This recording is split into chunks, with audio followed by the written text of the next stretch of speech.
పోలీసులు వాళ్ల పని వాళ్ళు చేస్తారు, మన పని మనం చేసుకుందాం.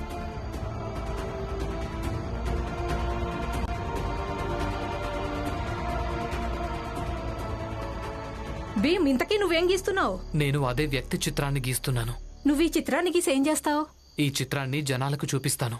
అప్పుడు ఈ వ్యక్తి తెలుసా లేదా అని అడుగుతాను. అప్పుడేం తెలుస్తుందంటే ఇతను ఎక్కడుంటాడో, ఇతని స్నేహితులు ఎవరెవరో, ఎక్కడ పనిచేస్తున్నాడో. దాంతో ఏదో ఒక ఆధారం తప్పకుండా దొరుకుతుంది కదా.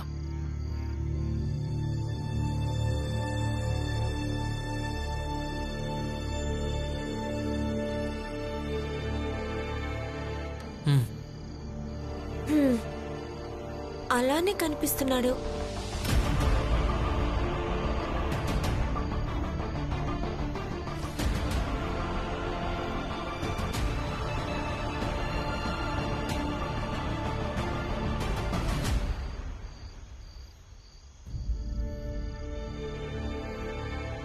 ఇదిగో ఈరోజు సంపాదన 2 అణాలు. ఒక అణ నువ్వు తీసుకో, మిగిలిన ఒక అణ మీ అత్తయ్యకి ఇచ్చేసాయి. తీసుకో. వద్దొద్దు, మీరే ఇచ్చిరండి. సరే, ఇదిగో నీ ఒక అణ తీసుకో.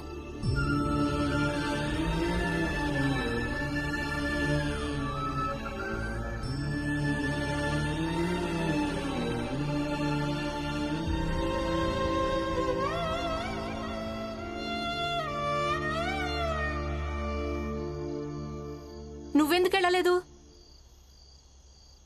దలియమ్మ, ఈయన వెళ్తే కనీసం అత్తయ్యకి అర్థమవుతుందేమో కదా ఈ సమయంలో కూడా తను వాళ్ళ గురించి ఆలోచిస్తున్నారని. నేను కూడా అదే కోరుకుంటున్నాను. ఈయనకు అత్తయ్యకు అన్ని అపార్థాలు తొలగిపోవాలని.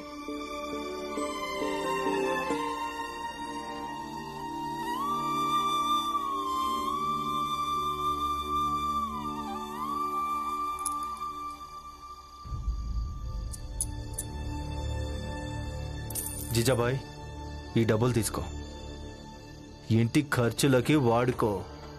నీ భర్త జీతం అనుకొని తీసుకో.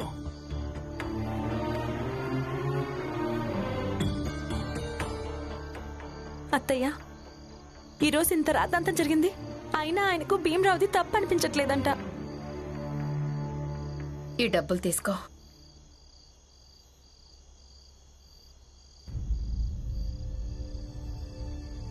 జీజాబాయ్, ఈ డబ్బులు నీ దగ్గరికి ఎక్కడి నుంచి వచ్చాయి?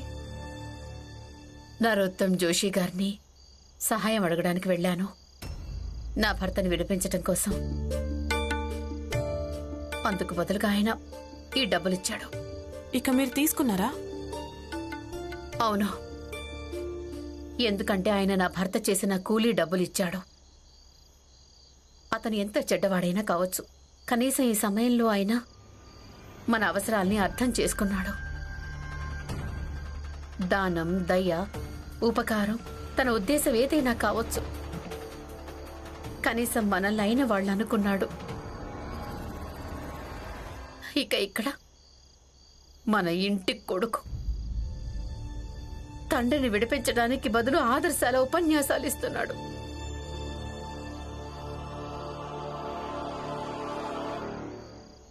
ఇప్పుడు నువ్వు ఇక్కడికి ఎందుకు వచ్చావు? భీమ్రావ్, మాకింకా మీ ఉపన్యాసాలు వినాలని లేదు. ఉపన్యాసం కాదు, తోపుడు బండి మొదటి సంపాదన 2 అణాలొచ్చాయి. ఒక అణ రమకి ఇచ్చాను, ఇంకొక అణ ఈవిడికి ఇవ్వాలి, అందుకే వచ్చాను. మా దగ్గర ఇప్పటికే డబ్బులున్నాయి.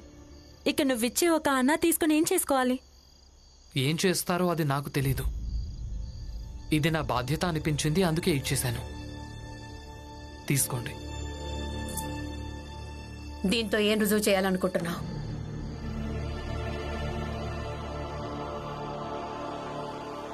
భీమ్, బాబు నువ్వు వెళ్ళు. దీనికి జవాబు తనకు నేను చెప్తాను.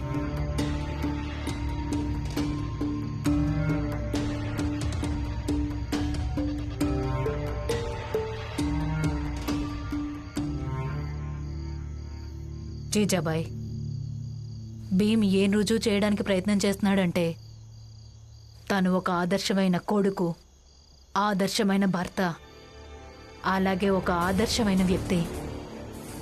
వాడికి సిద్ధాంతాలు నీకంటే నాకంటే మనందరికంటే కూడా చాలా గొప్పవి. చాలా చిన్న వయసులోనే వాడు చాలా బుద్ధిమంతుడు. ఈరోజు వాడు తన సంపాదనలో ఒక ఆనా ఇచ్చి మనందర్నీ వాడికి రుణగ్రస్తుల్ని చేసుకుంటున్నాడు. చూడు జీజాబాయ్, నువ్వు వాడికి ఒక ఆనా ఇవ్వకుండా ఆపేసి నిన్ను నువ్వు చాలా తక్కువ చేసుకుంటున్నావు జీజాబాయ్,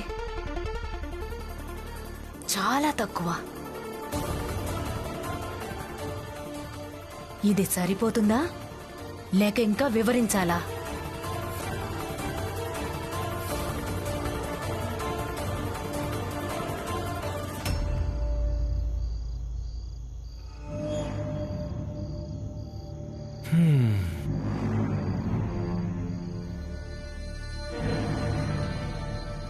మా నాన్నే నాకున్నటువంటి బలం, ధైర్యం. వాడిలాగే ఉన్నాడు కదా. ఆ? ఇక ఆనందన్నయ్య, మీరైనా వీళ్లకు చెప్పండి మీ తమ్ముడు నాన్నను ఎంతగా ప్రేమిస్తున్నాడు అనేది. నా జీవితంలో ఏదైతే మంచుందో అదంతా మా నాన్న కారణంగానే ఉంది. డైరీ రాయటం మొదలుపెట్టిందే నాన్న కారణంగా.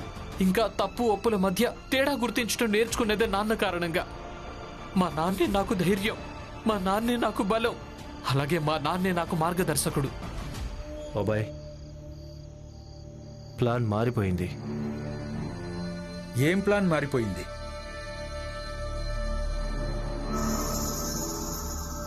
భీమ్ తండ్రి ఒకవేళ వాడికి ధైర్యం అయితే, బలమైతే, ఆశ అయితే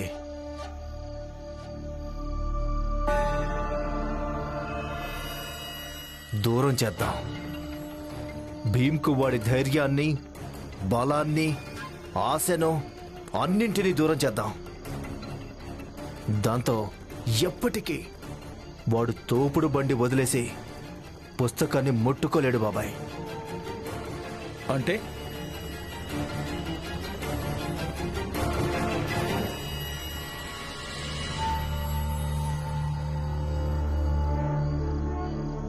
భీమ్రావుని, వాడి తండ్రిని మనం ఎప్పటికీ కలవనివ్వకూడదు.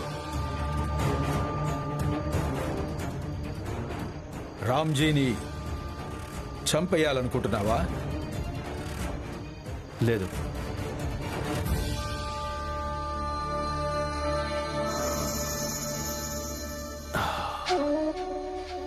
ఆ రామ్జీని మనం ఆంగ్లేయులకు ఒప్పందపు కూలీగా మార్చేసి సముద్రం నడి మధ్యలో ఉన్న ఏదైనా నిర్మానుష్యపు దీవికి పంపిద్దాం.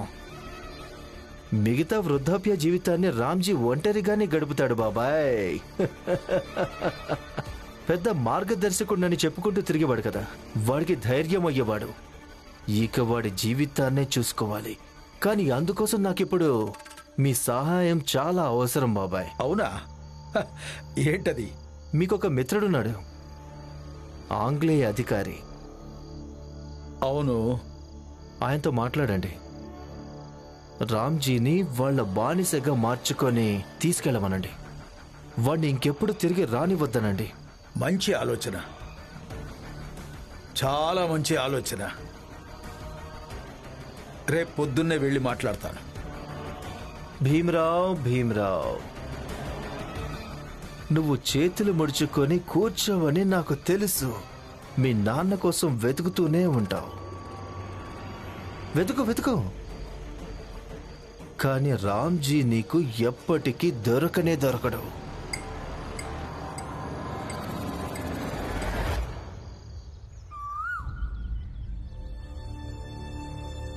అదిగో అక్కడ. బాబాయ్, ఇదిగో చూడండి. ఈ వ్యక్తిని ఎక్కడైనా చూసారా? చెప్పండి. చూడలేదా? తనకు చూపించు. చూడండి. మీరెప్పుడు చూడలేదా? ఇదిగో మీరు చూడండి. ఇతన్ని చూసారా? ఒకసారి సరిగ్గా చూడండి. చూడలేదా? భీమ్, తనోసారి అడుగుదాం. ఇదిగోండి, ఒక నిమిషం. ఇదిగో, ఇతన్ని మీరు ఎప్పుడైనా చూసారా?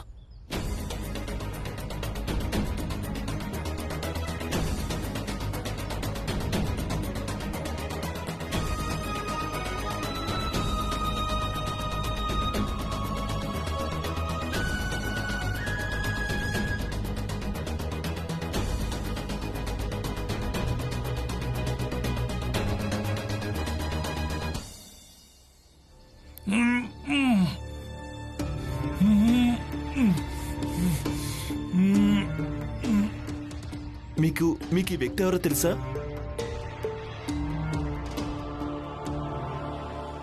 అవును, ఇతనెవరో నాకు తెలుసు. ఇతనికి మరో ఇద్దరు మిత్రులు ఉన్నారు.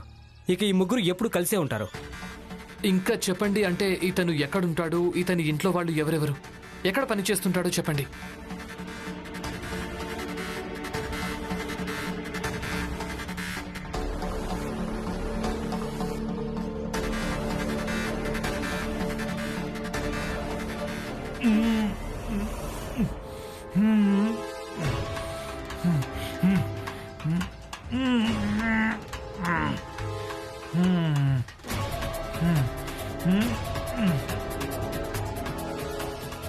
అరే,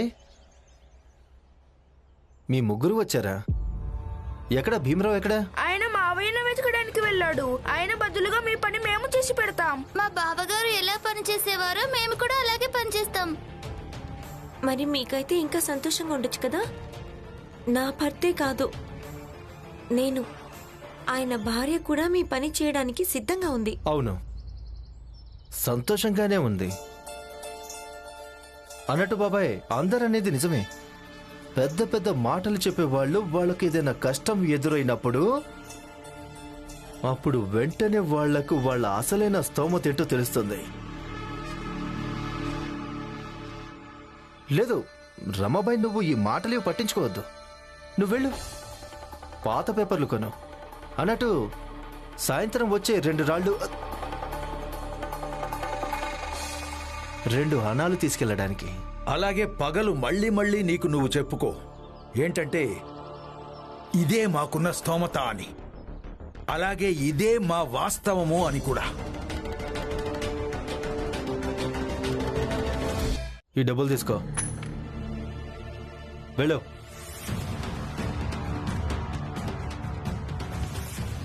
రమాక్క పద.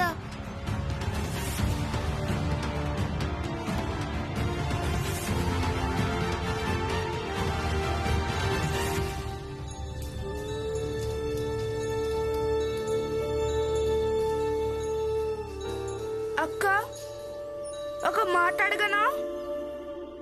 అడుగు. నిన్న నువ్వు ఇదే విషయంలో కోపడ్డావు కదా, బావగారు ఈ తోపుడు బండిని తోశాడు అని. కానీ నువ్వే ఇప్పుడు దీన్ని తోయడానికి సిద్ధపడ్డావు. ఎందుకు? అవునక్క, ఎందుకు?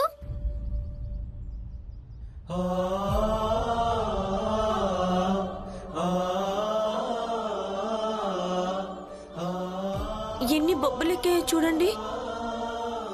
చేత్తో తోపుడు బండి తోస్తే మరి బొబ్బలెక్కుతాయి కదా, మెల్లగా. కానీ ఆ నరోత్తం తోపుడు బండి తోశారు. అందుకే ఈ బొబ్బలకు నాకింకా ఎక్కువ బాధగా అనిపిస్తుంది. కానీ మీకు నా భావాలే అర్థం కావుగా, మరింకేం చెప్పాలి? మా అమ్మ చెప్తూ ఉండేది రమా, ఎప్పుడైనా ఏదైనా పని చేయాలని ఏమాత్రం అనిపించకుంటే అప్పుడేం ఆలోచించడం మంచిదంటే ఆ పని చేయకపోవటం వల్ల మనకేం నష్టం కలుగుతుందని. తర్వాత మన మనసు దానికది ఆ పని చేయడానికి సిద్ధపడిపోతుంది. ఇక ఇప్పుడు పని చేయడమే నా ప్రాధాన్యత, ఈ విషయం మీకు కూడా తెలుసు కదా. అలాంటప్పుడు ఈ పని ఎవరిస్తున్నారని ఆలోచించి చేయడం ఎందుకు? నరోత్తం జోషి ఇచ్చినా లేక ఇంకెవరిచ్చినా మనకు పెద్ద తేడా ఏముంటుంది? ప్రస్తుతం ఆలోచించడానికి ఇంకా చాలా విషయాలున్నాయి రమా. నాన్న ఇంతవరకు దొరకటం లేదు. విషయాలన్నీ వదిలేసి ముందు నేను ఏం ఆలోచించడం మంచిదంటే నాన్నను ఎలా వెతకాలో, ఆయన ఎలా దొరుకుతాడు? మామయ్య దొరుకుతారు, మీరేం బాధపడకండి.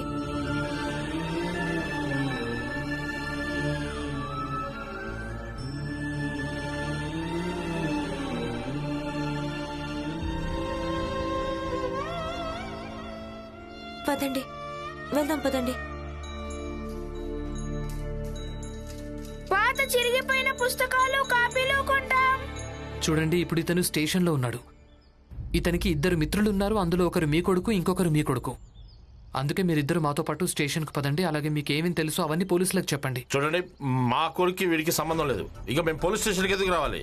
చూడండి, మీ 2 కొడుకుల కారణంగానే ఈరోజు మా నాన్న ప్రమాదంలో ఉన్నాడు. అందుకే మీరు కొంచెం సహాయం చేశారంటే బహుశా మా నాన్న విడుదలవుతాడేమో. నా కొడుకు చాలా మంచివాడు, వాడు అలాంటిదేం చేసి ఉండడు. చూడండి, మీరు మమ్మల్ని భయపెట్టడానికి ప్రయత్నిస్తున్నారు, నా కొడుకుని ఇరికిస్తున్నారు. అందుకే మమ్మల్ని ఇక్కడికి రమ్మన్నారా? మేము ఇక్కడి నుంచి వెళుతున్నాం. ఆగండి, మాకు కాకపోయినా కనీసం మీకైనా సహాయం చేసుకోండి. ఒకవేళ మా నాన్నకి ఏదైనా జరగరాంది జరిగిందో మీ ఇద్దరి కొడుకులకు చట్టంతో కఠినాతి కఠినమైన శిక్ష వేయిస్తాను. అప్పుడు ఈ మీ పుత్ర ప్రేమ ఎందుకు పనికిరాకుండా పోతుంది? మీ కొడుకుల మీద మీకు ఎంత ప్రేమ ఉందో అది ఇప్పుడే చూపించండి. మాతో పాటు స్టేషన్కి పదండి, అక్కడ పోలీసులకు అన్ని విషయాలు చెప్పేయండి. ఎవరికి తెలుసు, మీ కొడుకులు కూడా పెద్ద ప్రమాదం నుంచి తప్పించుకుంటారేమో. ఇక మీరేం అర్థం చేసుకుంటారో అది మీ ఇష్టం. ఒకవేళ మా నాన్నకి ఏదైనా జరిగిందంటే అప్పుడు మీ కొడుకులు కూడా తప్పించుకోలేరు.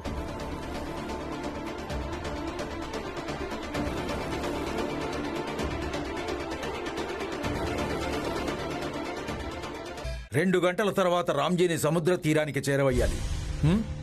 నేను ఆ ఆంగ్లేయ అధికారితో మాట్లాడతాను. ఇతర ఒప్పందపు బానిసలతో పాటుగా రామ్జీ కూడా దేశం దాటి వెళ్ళిపోతాడు. తర్వాత తను ఏదో దీవిలో చెరుకు పండిస్తూ ఉంటాడు. అక్కడ చక్కెర తయారవుతూ ఉండాలి. ఇక మనం ఆ చక్కెరను ఛాయ్లో కలుపుకుని తాగుతూ ఉండాలి. బాబాయ్ నాకు చాయ్ ప్రతి గుటకలోనూ ఈ విషయం గుర్తొస్తూ ఉంటుంది. భీమ్రావ్ ఇంకా వాడి తండ్రికున్న స్తోమత కూలీలంతది. తండ్రి చెరుకులు పండిస్తాడు, ఇక కొడుకు తోపుడు బండి నడిపిస్తాడు.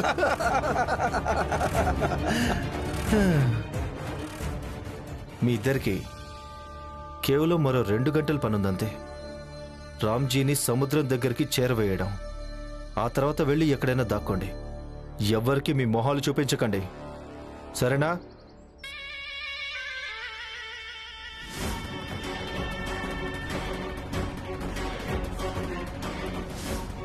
వెళ్ళండి.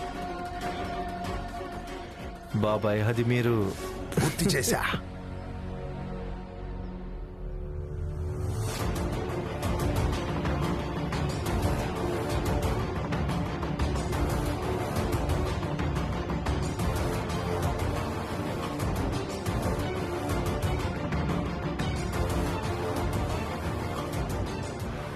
ఇన్స్పెక్టర్,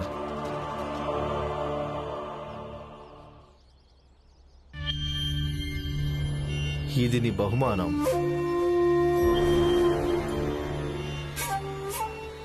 కానీ చూస్తూ ఉండు, ఆ భీమ్రావు చేతులు ముడుచుకొని కూర్చోలేడు. వాడి స్వభావమే అంతా, ఏదో ఒకటి చేస్తూనే ఉంటాడు. వాడిని 2 గంటల పాటు చూసుకోండి చాలు.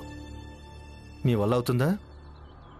మీరిద్దరూ బెంగపడకండి, మీ పని పూర్తయిపోయినట్టే.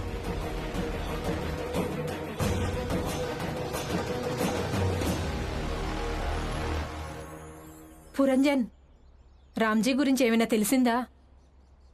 లేదు, ఇప్పటిదాకా తన గురించి ఏం తెలియలేదు. మరి భీమ్ ఏం చేస్తున్నాడు? బాగుంది జీజాబాయ్, నీ పని చాలా బాగుంది. ఒక పక్కేమో నీకు భీమరావు మీద నమ్మకమే లేదు. ఒకవేళ నీకు నమ్మకం ఉన్నా కూడా తన నీ దృష్టిలో పనికి మాలిన వాడు, ఒక దద్దమ్మ, అంతేగా? ఎందుకంటే ఎంతో కష్టంగా ఒకే ఒక వ్యక్తి దొరికాడు. వాణ్ణి కూడా భీమ్ చట్టానికి అప్పగించాడు. ఈ కోపంతోనే భీమ్రావు ఏం చేస్తున్నాడని అడుగుతున్నాను. నాకు తన మీద ముందు నుంచే నమ్మకం లేదు. ఇన్స్పెక్టర్ గారు. ఏమైంది? ఇన్స్పెక్టర్ గారు ఎక్కడున్నారు? ఇన్స్పెక్టర్ గారు ఇక్కడ లేరే. లేరా? ఏమైంది? ఎప్పటి వరకు వస్తారు? ఎప్పటికొస్తారంటే ఇదిగో అదిగో సార్ వచ్చేసారు. విషయమేంటో చెప్పు. సార్, లాకప్లో ఈ వ్యక్తి ఉన్నాడు కదా, ఇతనికి మరో 2 మిత్రులు ఉన్నారు. ఇక వాళ్ళిద్దరికీ వీళ్ళ అమ్మా నాన్నలు. ముగ్గురి గురించి మీకు విషయం చెప్పాలి సార్. చెప్పండి. వాడిని 2 గంటల పాటు చూసుకోండి చాలు. మీ వల్ల అవుతుందా? ఒక పని చేయి, నువ్వు వీళ్ళిద్దరి దగ్గర ఒక్కొక్కటిగా కంప్లైంట్ రాసుకో. ఇక దాని తర్వాత వీళ్ళు చెప్పింది ఎంత నిజమో నేను విచారిస్తాను, పరిశీలిస్తాను, అర్థం చేసుకుంటాను. అప్పుడు నేను నిర్ణయం తీసుకుంటాను తర్వాత ఏం చేయాలో. అన్నట్లు మీరిద్దరు ఇక్కడి నుంచి వెళ్ళండి. కానీ అలా చేస్తే సమయం పడుతుంది. ఏం చేయాలి? నీకోసం నియమాలను ఇంకా చట్టాలను పనంగా పెట్టాలా చెప్పు. బహుశా ఈ ఇన్స్పెక్టర్కు ఎవరో లంచం ఇచ్చినట్టున్నారు. ఇప్పుడు నేను నాన్నను ఎలా విడిపించాలి?